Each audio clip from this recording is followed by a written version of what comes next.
మనకి భారతీయ భాషా ఉత్సవ్ కార్యక్రమం జరుగుతుంది. ఈరోజు చిత్రగుప్తులో 2-3 అంశాలని మనం నిశితంగా పరిశీలిద్దాం. ఒకటి, మనకి రిజర్వ్ బ్యాంక్ ఆర్థిక అంశాలు మన జీవితంలో ఎంతో ముఖ్యమైనవి. అంటే ప్రతి ఒక్కరూ ఈ ఆర్థిక అంశాలతో ముడిపడి మనము ఉద్యోగం కావచ్చు, లేకపోతే వ్యాపారం కావచ్చు, ఏదైనా తీసుకోవాలనుకున్నా, కొనుక్కోవాలనుకున్నా, ఇవన్నీ విషయాలు మన భారతదేశ ఆర్థిక వ్యవస్థ మీద భారతదేశ ఆర్థిక వ్యవస్థతోని ముడిపడి ఉంటాయి. కాబట్టి ఈరోజు ఆర్థిక అంశాలని మనము చర్చిస్తాము. రెండవది, మనకి ఇప్పుడు భారతీయ భాషా దినోత్సవంలో భాగంగా మాతృభాషని మనము కనుమరుగవుతున్నటువంటి తెలుగు మీడియం అని చెప్పేసి వింటున్నాము. తెలుగు భాష లేదా మాతృభాష ఎంత అవసరమో, ఆ తెలుగు భాష యొక్క ప్రత్యేకత ఏంటి అనేది తెలుసుకుంటాం. ఎందుకంటే తెలుగు భాష ఇప్పుడు అందరి మదిలో అందరినీ కలిసివేస్తున్నటువంటి విషయం తెలుగు భాష. మనము చిన్నప్పటి నుంచి నేర్చుకుంటున్నటువంటి భాష ఒకటి, అండ్ చదువుతున్నటువంటి భాష ఒకటి, మళ్ళీ ఉద్యోగం చేస్తున్నటువంటి భాష ఒకటి. ఇలా పుట్టినప్పుడే మనము తల్లి గర్భం నుంచి లేదా తల్లి ఒడిలో నేర్చుకునేటువంటి భాష తెలుగు భాష. ఆ తెలుగు భాషలోనే మనము పాఠ్యాంశాలు కావచ్చు, లేకపోతే ఉద్యోగాలకు కావాల్సినటువంటి, విజ్ఞానానికి కావాల్సినటువంటి అన్నీ కూడా నేర్చుకొని ఉంటే అది చాలా బాగుంటుందని చెప్పేసి ఎంతోమంది శాస్త్రవేత్తలు కావచ్చు, లేకపోతే ఎన్నో అధ్యయనాలు చెప్పడం జరిగింది. అలాంటి తెలుగు భాషని ఇంకొకటి, తెలుగు భాష యొక్క ఒక ప్రాముఖ్యత చెప్తా వినండి. ఎందుకంటే తెలుగు భాష ప్రపంచంలోనే 2వ భాష. అంటే తెలుగు భాష అనేది ప్రపంచంలోనే స్క్రిప్ట్ ఏదైతే ఉంటుందో, మన నుడికారం ఏదైతే ఉంటుందో, మనం రాసేటువంటిది ఏదైతే ఉంటుందో 2వ స్థానంలో ఉంది. ఫస్ట్ మొట్టమొదటిగా వచ్చేసి మనకి కొరియా. మన తెలుగు భాష మాట్లాడుతుంటే 76,000 న్యూరాన్లు యాక్టివేట్ అవుతాయి, ఉత్తేజం అవుతాయి. సో తెలుగు భాష యొక్క కొన్ని ప్రాధాన్యతల్ని మీకు ఒకసారి చెప్తా వినండి. తెలుగు భాషలో మాత్రమే ప్రతి పదం అచ్చు శబ్దంతో ముగుస్తుంది. తెలుగు అన్నామనుకోండి, గు ఉ ఆ ఈ ఊ రూలు అచ్చులు కదా, ఈ అచ్చులు మన తెలుగు భాషలో మాత్రమే అచ్చుతో ముగుస్తుంది. ఇప్పుడు కనుమరుగు అనుకోండి, ఊ. ప్రతి పదం ఈ విధంగా చూసుకుంటే ఆ పదము అచ్చుతో ముగుస్తుంది. ఇది మన ప్రపంచంలోనే ఈ ఒక్క భాషనే ప్రతి పదము అచ్చుతో ముగిసేటువంటి భాష తెలుగు భాష. తెలుగు భాషలో మాత్రమే అత్యధిక సంఖ్యలో జాతీయాలు, సామెతలు ఉన్నాయి. మనము సామెతలు వింటుంటాం కదా, చాలా సామెతలు వింటుంటాం.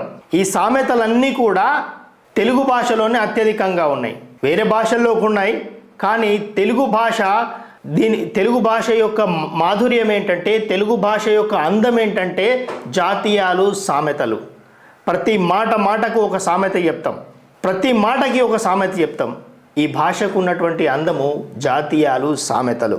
మొదటి నుంచి చివరి వరకు చదివినప్పుడు రామాయణం, చివరి నుంచి మొదటికి చదివినప్పుడు మహాభారతం అర్థం వచ్చే కలయికలతో, అంటే పాలియండ్రోమ్ అంటాం కదా, మనకు నెంబర్స్లో పాలియండ్రోమ్ 5005, ఇక్కడ నుంచి చదివినా అలానే వస్తుంది. ఆ విధంగా రచించబడినటువంటి కావ్యాలు మన తెలుగులోనే ఉన్నాయి. ఇంకొకటి, తెలుగులోనే ఒక పద్య ప్రక్రియ అనేది తెలుగులో మాత్రమే ఉంది. వేరే భాషలో చాలా తక్కువగా, తెలుగులోనే మొట్టమొదటగా ప్రాచుర్యం చెందినటువంటి పద్య కవితలు మన తెలుగులో ఉన్నాయి. తెలుగు భాష మాట్లాడడం ద్వారా ఇందాకనే చెప్పిన మనిషి శరీరంలో సుమారు 72,000 న్యూరాన్లను ప్రక్రియ చేస్తుందంట. ఇది సైన్స్ కూడా నిరూపించడం జరిగింది. 2012లో అంతర్జాతీయ ఆల్ఫాబెట్ అసోసియేషన్ ప్రపంచంలోని 2వ ఉత్తమ స్క్రిప్ట్గా తెలుగును ఎన్నుకుంది. కొరియన్ భాష మొదటిది. 16వ శతాబ్దంలో Italian explorer Niccolo de Conti Telugu భాషలోని పదాలు ఇటాలియన్లోని మాదిరిగానే అచ్చులతో ముగుస్తుంది అని కనుగొన్నాడు. అందుకే దీనిని the Italian of the east అని పిలుస్తారు. భారతదేశంలో స్థానికంగా మాట్లాడే జాతులలో తెలుగు 3వ స్థానంలో ఉంది.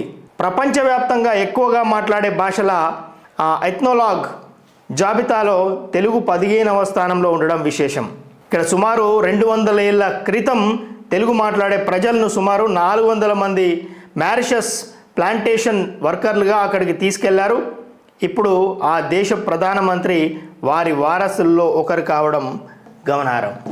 ఇలాంటి తెలుగు భాషని, ఇలాంటి తెలుగు ప్రాచుర్యం ఉన్నటువంటి తెలుగు భాష మన మాతృభాషగా ఉన్నందుకు గర్వించాలి.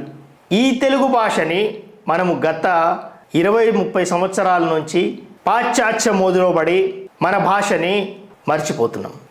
ఈరోజు తెలుగు మీడియం స్కూల్లే లేకుండా అయిపోతున్నాయి. గవర్నమెంట్ స్కూళ్ళల్లో కూడా తెలుగు మీడియం కాకుండా ఇంగ్లీష్ మీడియంకే ప్రాధాన్యత ఉంది. దానికి కారణం అందరి మనకు తెలుసు. ఎందుకంటే ఉద్యోగాలన్నీ కూడా, ఉద్యోగం పోతే ఇంటర్వ్యూలో పోతే ఇంగ్లీష్లోనే ఇంటర్వ్యూ ఉంటుంది. ఉద్యోగాలలో ప్రతి ఉద్యోగం ఇంగ్లీష్కు ముడిపడి ఉంది. కాబట్టి ఈ తెలుగు మన మాతృభాషను కాపాడుకోవాలంటే ఈరోజు ఇప్పుడు టెక్నాలజీ ఉంది. మన నరేంద్ర మోడీ గారు వేరే దేశం వెళ్ళి మాట్లాడాలంటే ఆయనకి ఇంగ్లీష్ రాక కాదు, తన మాతృభాషలోనే మాట్లాడతాడు. అది కన్వర్షన్ అయ్యి వాళ్ళ భాషలో కన్వర్షన్ అయ్యి వాళ్ళ భాషలో వినిపిస్తుంది. అది ఆయన కూడా తన భాషలోకి కన్వర్షన్ చేసుకొని వినడం జరుగుతుంది. ఇది ఈరోజు ఉన్నటువంటి టెక్నాలజీ. కాబట్టి ఇప్పుడు ఈరోజు మీడియా సంస్థలను తీసుకున్నా లేకపోతే ప్రింట్ మీడియా తీసుకున్నా తెలుగుకున్నటువంటి డిమాండ్ అంతా ఇంత కాదు. ఈరోజు స్పష్టంగా తెలుగు మాట్లాడే వాళ్ళు కావచ్చు, స్పష్టంగా తెలుగు తప్పులు లేకుండా రాయగలిగేటువంటి తెలుగు వ్యక్తులకి చాలా డిమాండ్ ఉంది. అలాంటి ఈ కనుమరుగు అవుతున్నటువంటి తెలుగుని మనం కాపాడుకోవాల్సినటువంటి అవసరం ఉంది. సో ఇక్కడ చూస్తే మనకి ఈ బడుల్లో ఇంగ్లీష్ మీడియం వైపే పేరెంట్స్ మొగ్గంటున్నారు. ప్రైవేట్ స్కూళ్ళలో ఈసారి 1వ తరగతి 0.33% మాత్రమే తెలుగు మీడియం అడ్మిషన్స్ ఉంటున్నాయట. చాలా దారుణం. సర్కారు బడుల్లో అయితే 6.71% పరిమితం అవుతుంది. 2008 నుంచే సర్కారు బడుల్లో ఇంగ్లీష్ మీడియం స్టార్ట్ అయింది. మన తెలంగాణలో ఒక అంతకు తెలంగాణలో కంటే ఆంధ్రాలో అయితే ఏకంగా ఇంగ్లీష్ మీడియంనే ప్రోత్సహించడం జరిగింది. ఇంగ్లీష్ మీడియం అని చెప్పేసి. సో 2014 తర్వాత క్రమంగా తెలుగుకు దూరం అయిపోతుంది అని అందరూ చెప్తున్నారు. ఈసారి గవర్నమెంట్ స్కూళ్ళలో 10% లోపే తెలుగు మీడియం అడ్మిషన్స్ జరుగుతున్నాయంట.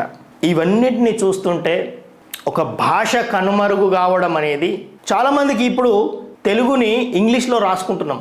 పాటలు పాడేవాళ్ళు ఇంగ్లీష్లో రాసుకొని పాటలు పాడుతున్నారు. ఇప్పుడు హైదరాబాద్లో కావచ్చు, లేకపోతే పట్టణాల్లో కావచ్చు, గ్రామాల్లో ఉన్నటువంటి ప్రతి ఒక్కరూ వాళ్ళు తెలుగుని తెలుగుని తప్పులు లేకుండా రాయలేకపోతున్నారు. ఇంకొక మనవి ఏంటంటే, ఇప్పుడు తెలుగు పద్యాలని లేకపోతే హిందీ పద్యాలని అందరూ చదువుతారు. తెలుగు పండిట్స్ కావచ్చు, హిందీ పండిట్స్ కావచ్చు. నేను పిల్లలకి మనవి చేసేది ఏంటంటే, స్కూళ్ళల్లో నేను చాలా స్కూల్స్కి వెళ్తున్నప్పుడు వాళ్ళు ఆ తెలుగు పద్యాలని చదువుతున్నారు. అంటే సపోజ్ ఎగ్జాంపుల్, ఉప్పు కప్పు రంబునొక్క పోలిక నుండు చూడ రుచుల జాడవేరు అని చెప్తున్నారు. కానీ దాన్ని పద్య రూపకంలో చెప్తే చాలా బాగుంటుంది.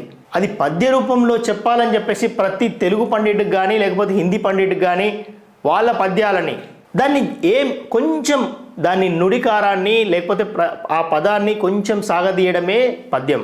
ఎగ్జాంపుల్, ఇదే పద్యాన్ని ఏ విధంగా మనం ఉప్పు కప్పు రంబు నొక్క పోలిక నుండు చూడ రుచుల జాడవేరయా పురుషులందు పుణ్య పురుషులే వేరయా విశ్వదాభిరామ వినురవేమ.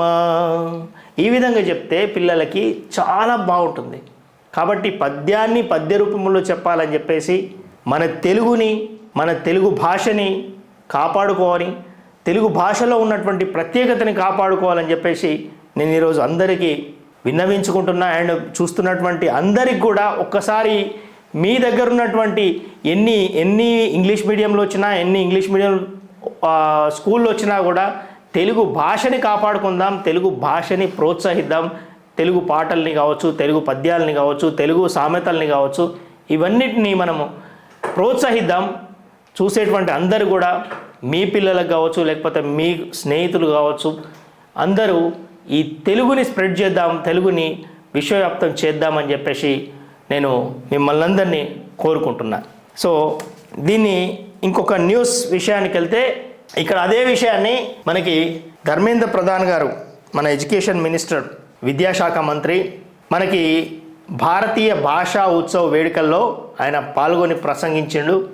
మాతృభాషని కాపాడుకునే విధంగా మనకి నేషనల్ ఎడ్యుకేషన్ పాలసీ ఏదైతే ఉందో 2020, ఈ నేషనల్ ఎడ్యుకేషన్ పాలసీలో మన మాతృభాషని కాపాడుకోవడానికి అండ్ ప్రోత్సహించడానికి అన్ని రకాల మనకి ఎంకరేజ్మెంట్స్ ఉన్నాయి. సో అదే విషయాన్ని మనకి ధర్మేంద్ర ప్రధాన్ గారు నొక్కి ఒక్కానించారు.